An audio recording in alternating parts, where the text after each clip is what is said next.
جن کو جب آپ ٹچ کرتے ہیں نا، مثال کے طور پہ سمجھانے سے پہلے بچے کے شولڈر پہ ہاتھ رکھ دیا جائے، بچے کے سر پہ تھوڑا سا ایسے سہلا دیا جائے اور بچے کو ہگ کر لیا جائے، اس کے بعد سمجھائیں، تو یہ کنیسٹھیٹک بچے ہوتے ہیں.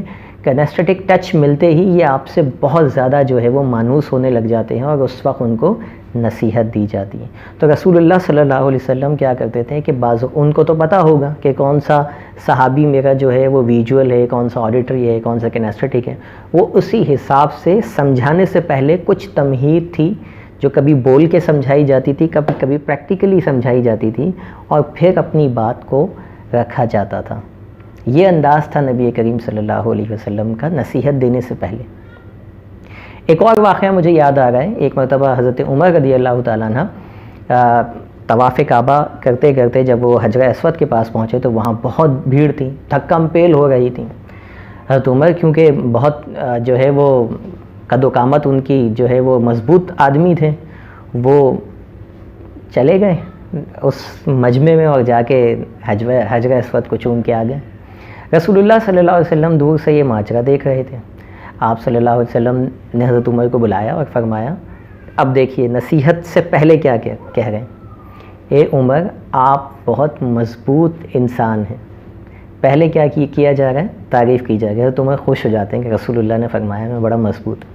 اور پھر آگے فرمایا کہ حجر اسود کے اوپر دھکم پیل سے اجتناب کیا کریں.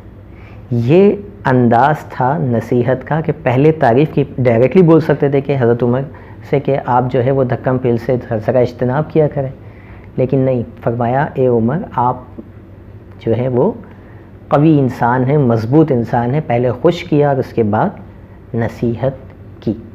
اسی طرح عبداللہ ابن عمر کی بات کر لیں، حضرت عمر کے بیٹے. آپ کو رسول اللہ جو ہے وہ تہجد کے بارے میں نصیحت کرنا چاہتے تھے کہ آپ تہجد پڑھیں. تو رسول اللہ فرماتے ہیں، عبداللہ ابن عمر کے بارے میں فرماتے ہیں، عبداللہ ایک اچھا آدمی ہے، کاش وہ قیام اللیل بھی کرے. اگین وہی، اگر آپ اس پیٹرن کو اٹھا کے دیکھیں تو سیم پیٹرن پہ ساری نصیحتیں چل رہی ہیں کہ پہلے تعریف عبداللہ ایک اچھا آدمی ہے اور پھر کہا کاش وہ قیام اللیل بھی کیا کرے. تو جتنی حدیثیں، ایسی کئی احادیث کی میرے پاس ایک لسٹ موجود ہے، لیکن سمجھانے کا مقصد یہ 4 احادیث کے ذریعے میں نے آپ کو بیان کیا کہ نبی کریم صلی اللہ علیہ وسلم کی چونکہ ذات ہمارے لیے سرچشمہ ہدایت ہے. آپ صلی اللہ علیہ وآلہ وسلم کا کیا ہوا ہر عمل کے اندر ہمارے لیے ہدایت ہے اگر ہم سمجھیں. ہم کیا کرتے ہیں؟ ہم حدیث پڑھتے ہیں اور گزر جاتے ہیں، اس کو دیکھتے نہیں کہ نبی کریم صلی اللہ علیہ وسلم نے اگر کچھ فرمایا ہے تو کس انداز سے فرمایا ہے اور اس میں ہمارے لیے کیا کیا رہنمائی ہے اور کس طرح ہم اس کو اپنی روزمرہ کی زندگی کے اندر اس کو کنیکٹ کر کے اپنی زندگی میں نبی کریم صلی اللہ علیہ وسلم کے انداز کو شامل کر سکیں.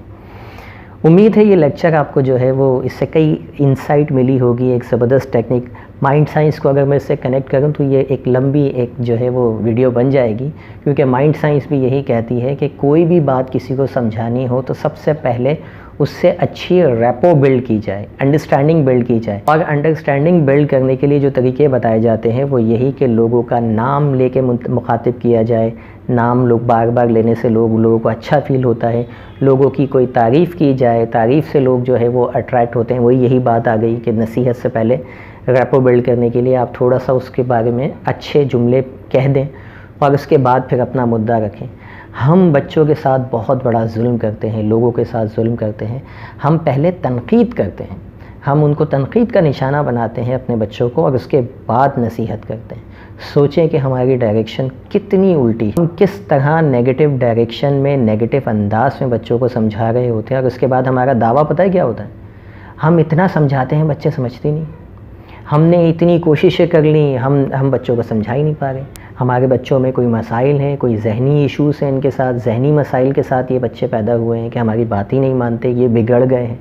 بھائی آپ کا انداز تو دیکھیے، پہلے چیک تو کیجئے کہ جس انداز میں آپ سمجھا رہے ہیں بچوں کو وہ انداز صحیح بھی ہے یا نہیں ہے، وہ نصیحت کا طریقہ ٹھیک بھی ہے یا نہیں ہے. جب ہمیں نصیحت کرنا ہی نہیں آتی تو پھر بچے سے کیسا گلہ، کیسا شکوہ کہ وہ ہماری بات نہیں مان رہا. امید ہے آج سے آپ اس انداز کو اپنائیں گے جو نبی کریم صلی اللہ علیہ وسلم سے ہم نے سیکھا، ان کی ذات سے سیکھا، اور یہی چیز بچوں کے اوپر اپنے آپ اپلائی کریں گے تاکہ آپ کو بھی بہتر نتائج ملنا شروع ہو جائے۔ Thank you for watching. Video کو لازمی لائک کیجیے اور چینل کو ہمارے سبسکرائب کر لیجیے تاکہ مزید ویڈیوز آپ تک بر وقت پہنچتی رہیں۔ اللہ حافظ۔